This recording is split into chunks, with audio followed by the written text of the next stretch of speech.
Bonjour, moi je m'appelle Hamid Chabani, donc je suis adjoint au maire en charge des sports à Drancy.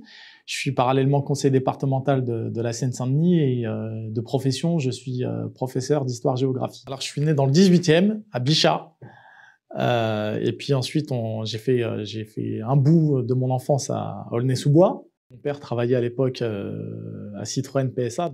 Et ensuite, je suis arrivé à Drancy à l'âge de 10 ans, où j'ai fait toutes mes marques, j'allais dire, à Drancy. Donc à l'âge de 10 ans, aujourd'hui j'en ai 37, donc ça fait 27 ans que je suis ici. Elle était cool, mon enfance, on a bien rigolé, on jouait au billes à l'époque. On jouait à Drancy au billes, à Aulnay, on jouait au foot, on a eu une belle enfance. Et vraiment, ce que je dis souvent, j'ai pas à me plaindre, on a une belle enfance, nos parents se sont bien occupés de nous. Après, on a fait les études qu'il fallait faire, et puis on n'a pas eu, j'allais dire, la vie difficile, donc on va pas tomber dans le misérabilisme. Au lycée, on s'est bien amusé, à l'université aussi, et puis ce qui fait que l'éducation de mes parents m'ont permis aussi à un moment donné de toucher à beaucoup de choses à la fois. En formation d'historien, donc professeur d'histoire géographie, donc j'ai une spécialité sur l'espace méditerranéen et notamment l'Afrique du Nord contemporaine. Oui, parce que nos parents ils sont partis de rien et ils nous ont toujours appris à travailler, à être positifs. C'est pour ça qu'on garde toujours le sourire, c'est important dans n'importe quelle circonstance, et encore plus aujourd'hui, avec tout ce contexte. La Covid est arrivée, ça a été assez... On s'y attendait pas. On a perdu, paix à leurs âmes, deux conseillers municipaux, Brahim Fella, oui, à Drancy, et Paul Beaujour, qui nous ont quittés, hélas, dans cette situation dramatique. Il y a aussi d'autres habitants qui l'ont eu. On a eu des élus aussi qui l'ont eu, dont j'en fais partie. Et effectivement, c'est quelque chose qui nous a vraiment marqué parce que nous, dès le départ, on a eu 2 décès, de nombreuses personnes malades. Avec Madame le maire Aude-Lagarde et notre député Jean-Christophe Lagarde, on a été tout de suite proactifs, tout de suite très au contact de la population pour essayer de régler le plus de problèmes possible. Parce que même si le gouvernement a pris des décisions, ceux qui règlent les problèmes, c'est le local. Donc les élus de la ville et les anciens élus, parce qu'il y a eu un battement en fait entre les élections municipales, ont participé, ont été fournir des masques aux Dranciens. Alors ça, c'est une action précise qui a été mise en place par la mairie, mais après il y a aussi les actions qui ont été portées par les associations, et elles ont fait un travail formidable et elles continuent à faire un travail formidable.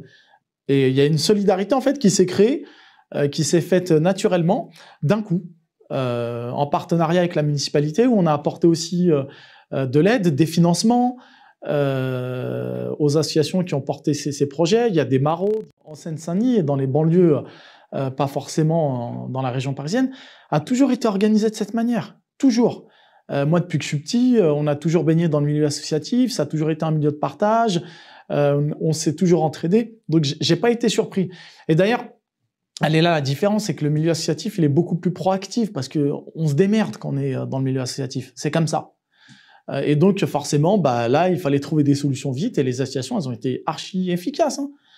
C'est simple, tout est exponentiel en Seine-Saint-Denis. Le nombre de contaminations en Seine-Saint-Denis est beaucoup plus important que dans les autres territoires français. Ils le disent. Le nombre de malades a été beaucoup plus important. Le nombre impacté sur le plan social et économique, en Seine-Saint-Denis, on a été le territoire le plus touché. Lorsque, entre guillemets, on n'aura plus cette Covid, là, on va avoir un vrai problème sur le plan économique. Le chômage, à mon avis, il va exploser. On va avoir un vrai problème en termes de questions, tout ce qui est lié à l'éducation nationale. On a perdu beaucoup de gamins, beaucoup de décrocheurs. Que ce soit au collège ou au lycée, c'est exponentiel. Une fracture numérique qui s'est installée, qu'on n'a pas vue. Il y a des vraies questions qui se sont posées. Il y a des gamins qui ont pris un vrai retard au niveau scolaire. Et il y a plein de choses qui vont émerger. Après la Covid, on va devoir reconnecter les gens à la réalité. D'abord, en tant qu'être humain, moi j'ai été malade, ça vous remet un peu de... Je sais pas quel est le terme, mais vous redescendez un petit peu. On se dit, bon, parfois on va trop vite, parfois on prend pas assez le temps. Je pense que ça c'est important pour l'ensemble de la société. En tant qu'historien, je me dis qu'après chaque crise, des nouveaux modèles vont se créer. On l'a vu là.